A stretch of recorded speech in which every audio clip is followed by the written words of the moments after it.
সাধারণত যুবক ধরা হয় কোন বয়স থেকে কোন বয়সে? লেটস সে 20 থেকে 40, তাই না? 20 থেকে 40, এই 20 বছরের সময়টা হচ্ছে একেবারে জীবনের সবচাইতে মাহেন্দ্র ক্ষণ। এত শক্তি, সম্ভাবনা, টকবগে যুবকদের মধ্যে আল্লাহ অনেক প্রাণ শক্তি দিয়েছে। এরা বিপ্লব ঘটায় ফেলতে পারে, এরা সময়ের গতি স্রোতকে পাল্টে দেয়, সাগরের স্রোতকে উল্টে দেয়, এরা বিপ্লব করে ফেলে, ইতিহাস রচনা করে, ঠিক কিনা?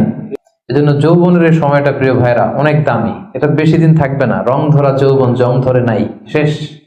এই দেখতে দেখতে ছোট্ট কিশোর হয়ে পৃথিবীতে এসেছিলেন, শিশু ছিলেন, কিশোর, তারপর এখন যুবক। কিছুদিন পরে বিয়ে করে থাকলে দেখবেন যে আল্লাহ ঘরে মেহমান পাঠিয়ে দিলে বাবা হয়ে গেছেন। কিছুদিন পরে মেয়েটারে বিয়ে দিলে এরপর কি হয়ে যাবেন? শ্বশুর হয়ে যাবেন, এরপরে নানা হয়ে যাবেন, দাদা হয়ে যাবেন। এই তো জীবন। This is the circle of life. রং ধরা যৌবন জং ধরে শেষ। এটা থাকে না খুব বেশি দিন। এজন্য এই যৌবনের এই সময়টাকে যারা আল্লাহর ইবাদতে তারা কাটিয়েছে, তাদেরকে আল্লাহ তাআলা আরশের নিচে ছায়া দিবেন। নাশা ফি ইবাদাতিল্লাহ। এবং যৌবনের ইবাদতকে আল্লাহ তাআলা খুব বেশি পছন্দ করে। ইবাদতটা অনেক ব্রড সেন্সে যদি আপনি চিন্তা করেন, অনেকে মনে করে যে শুধু নামাজ পড়া, শুধু রোজা রাখা, শুধু জিকির করা এটাই ইবাদত। আসলে ব্যাপারটা কিন্তু এমন নয়। মানব কল্যাণে আপনি যাই করেন, আল্লাহ তাআলার আদেশ পালনে আপনি যাই করেন, সবটাই ইবাদত, ঠিক কিনা?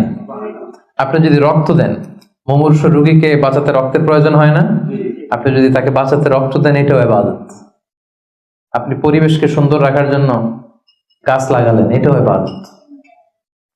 আপনি একজন মানুষ বিপদে পড়েছে, এটা জন্য হোয়াট টু ডু, আপনি তাকে কনসালটেশন করলেন, কিছু সুন্দর পরামর্শ দিলেন, গাইড করলেন যে এইটা ভুল, এইভাবে করো।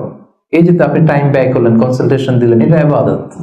অনেকে মনে করে যে শুধু তাসবিহ, জিকির, কোরআন তেলাওয়াত এগুলোই মনে হয় ইবাদত। না, যে পথেই আল্লাহর সন্তুষ্টি, যে কাজ করলে আল্লাহ তাআলা সন্তুষ্ট হন, এই সবগুলো কাজই কিন্তু ইবাদত।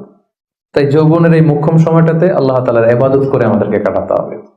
আমা খালাকতুল জিন্না ওয়াল ইনসা ইল্লা লিয়াবুদুন।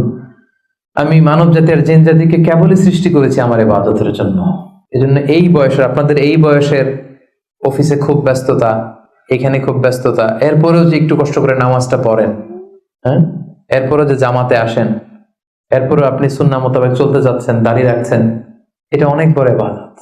এটা আল্লাহ তাআলার কাছে অনেক বেশি প্রিয়। বৃদ্ধ বয়সের ইবাদতের চেয়ে যৌবনের ইবাদত আল্লাহর কাছে অনেক বেশি প্রিয়। এর কারণ হচ্ছে, বৃদ্ধ বয়সে ইবাদত ছাড়া করবেটা কি? ইবাদত ছাড়া তো সময়ই কাটে না। কারণ ঘরে এর কথা শোনার কেউ নাই, কেউ সময় দেয় না, রাতে ঘুম আসে না, 3টার দিকে ঘুম ভেঙে যায়। বাংলাদেশের কথা যদি বলি, দেখবেন যে মুরব্বীরা 3টা-4টার পরে নাকি ওনাদের ঘুমিয়ে আসে না। তো অজু করে ইমাম সাহেবের 1 ঘন্টা আগে আসে মসজিদে ফজর পড়তে। ইমাম সাহেব দেরি করলো কেন, মুয়াজ্জিন দেরি করলো কেন, ওনারা এটা বলে। কারণ ওই যে ঘুম আসে না, কি করবে? তখন তার ইবাদত করা ছাড়া সময়ই কাটে না। ওই ইবাদত আল্লাহর কাছে ততটা প্রিয় নয় যতটা প্রিয় হচ্ছে একজন যুবকের ইবাদত, ঠিক কিনা? আপনি যৌবন কালে যদি আল্লাহ তাআলা দাসত্ব করতে পারেন, ইবাদত করতে পারেন, আপনার বার্ধক্যে উপনীত হওয়ার পরে ইবাদত করতে না পারলে আল্লাহ তাআলা ইবাদত দিয়ে আপনার আমলনামা পূর্ণ করে দিবে। সুবহানাল্লাহ, পূর্ণ করে দেবে। আপনি ফজরের সময় উঠতে পারতেছেন না, কোমরে ব্যথা, ডায়াবেটিস ইত্যাদি ইত্যাদি, আল্লাহ বলবে যুবক অবস্থায় কি করেছিল ওটা দেখো, ওই সময় যা করছে ওটা লিখে দাও। এই জন্য আল্লাহ রাসূল সাল্লাল্লাহু আলাইহি ওয়াসাল্লাম বলেছেন যে এই যৌবনটারে কাজে লাগাও। আল্লাহ রাসূল সাল্লাল্লাহু আলাইহি ওয়াসাল্লাম বলেছেন 5টা বিষয় আসার আগে 5টা জিনিসকে কাজে লাগাও। তার মধ্যে একটা হচ্ছে শাবাবাকা ক্বাবলা হারামিক, বার্ধক্য আসার আগে যৌবনকে কাজে লাগাও। সিহহাতাকা ক্বাবলা মারাদিক, অসুস্থতা আসার আগে সুস্থতাকে কাজে লাগাও। গিনাকা ক্বাবলা ফাকরিক, গরীব হয়ে যাওয়ার আগে তোমার ধনাঢ্যতাকে কাজে লাগাও। ফারাগাকা ক্বাবলা শুগলিক, ব্যস্ত হয়ে যাওয়ার আগে অবসরটারে কাজে লাগাও। হায়াতাকা ক্বাবলা মাউতিক, মৃত্যু আসার আগে জীবনটারে কাজে লাগাও। এই জন্য যৌবনটাকে যেন আমরা কাজে লাগাই প্রিয় ভাইরা।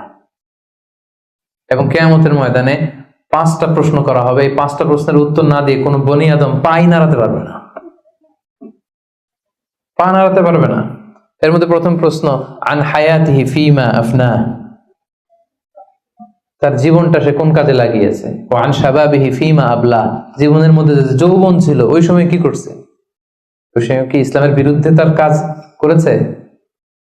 হারাম কাজগুলোতে সময় ব্যয় করেছে? হারাম ব্যবসা করেছে? হারামের সাথে সম্পৃক্ত ছিল? ইসলাম বিরোধী গোষ্ঠীর সাথে সম্পৃক্ত ছিল? আপনাকে জিজ্ঞেস করা হবে যে এই যৌবনের সময়টা আপনি কি কাজে লাগিয়েছেন, নাকি ইসলামের পক্ষে ছিল, যা করেছে ইসলামের পক্ষে কাজে লেগেছে। সম্পদ কোত্থেকে উপার্জন করেছে, কোথায় ব্যয় করেছে, যতটুকু জেনেছে ততটুকু মেনেছে কিনা। এই 5টা প্রশ্নের উত্তর দেওয়ার আগে বনি আদম কিয়ামতের ময়দানে পাই নাড়াতে পারবে না। এই জন্য দ্বিতীয় শ্রেণী হচ্ছে ওয়াশাবুন নাশাআ ফি ইবাদাতিল্লাহ, এমন যুবক যে তার যৌবনকে আল্লাহর ইবাদতে কাজে লাগিয়েছে। এজন্য যৌবনটাকে যেন আমরা কাজে লাগাই। মনে থাকবে সবার, সবাই কিন্তু আপনারা যুবক, এই সময়টা পাবো না, আমরা মিস করবো কিছুদিন পরে। এই যে কুচকুচে কালো দাড়ি, আপনার কি মনে হয় আজীবনে কালোই থাকবে? তাহলে আমাদের দাদার গুলা সাদা করলো কে, নানার গুলা সাদা করলো কে? ওই বয়সে যাওয়ার পরে এই কুচকুচে দাড়ি, কালো চুল, এগুলো কি হয়ে যাবে? সাদা হয়ে যাবে। এটাই জীবন।